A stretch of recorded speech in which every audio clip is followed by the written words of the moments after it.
in high definition. This is KCAL 9 News at noon. Kitchen fires are the leading cause of house fires in the United States. They kill hundreds of people every year. KCAL 9's Susan Copen shows us now the do's and don'ts of putting out a kitchen fire. It doesn't take long for a small cooking fire to become a raging inferno. Apartment 525 stove is on fire. Kitchen fires are responsible for more than 400 deaths and more than 5,000 injuries each year. Unfortunately, most people don't know what to do because we see it time and time again, people doing the wrong thing.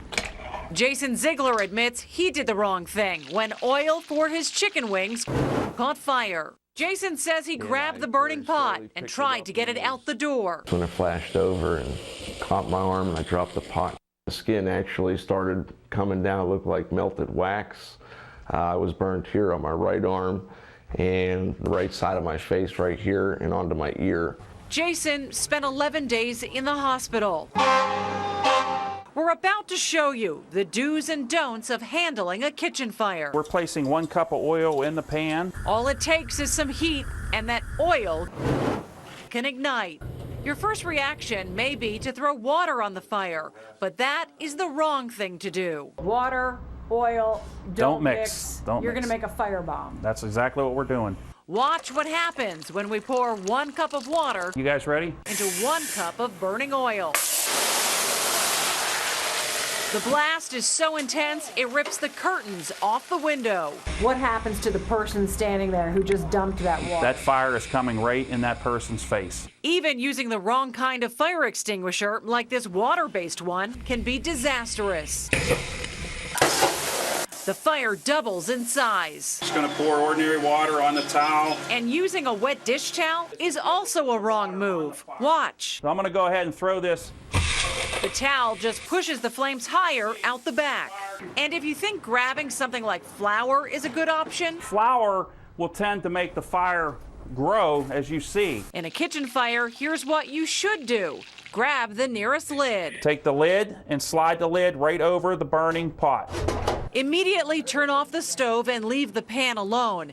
Here's what happens if you remove the lid too soon. That could reignite very quickly.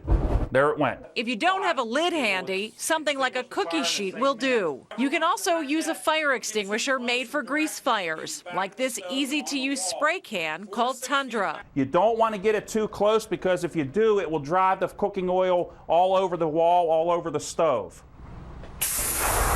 Stay back 4 to 6 feet, aim at the base of the fire, and remember to turn the stove off when the fire is out. What you do is you place 1 on each side. And this little device called StoveTop FireStop is a fire extinguisher in a can. So you just have a magnet here and you click That's it all into you place. do. Click it into place and it's there all the time, ready to go. Here's the device in action. When a stove fire reaches the fuse on the FireStop, fire suppressing powder comes raining down, and just like that, the fire is out. Quick action like this is crucial when it comes to a kitchen fire. From the point you see a grease fire until the point it's too late, how much time do you have? Once it's starting to burn, 30 seconds maybe, that's it. We decided to let this fire on the stove burn.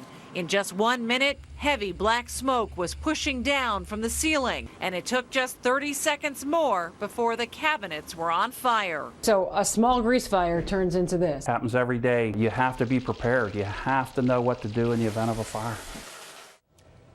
Knowing how to put out a kitchen fire can certainly save your life and your home. Every home should have smoke detectors. They can warn others in the house if a cooking fire gets out of control. All right, who says there's no such thing as a free lunch?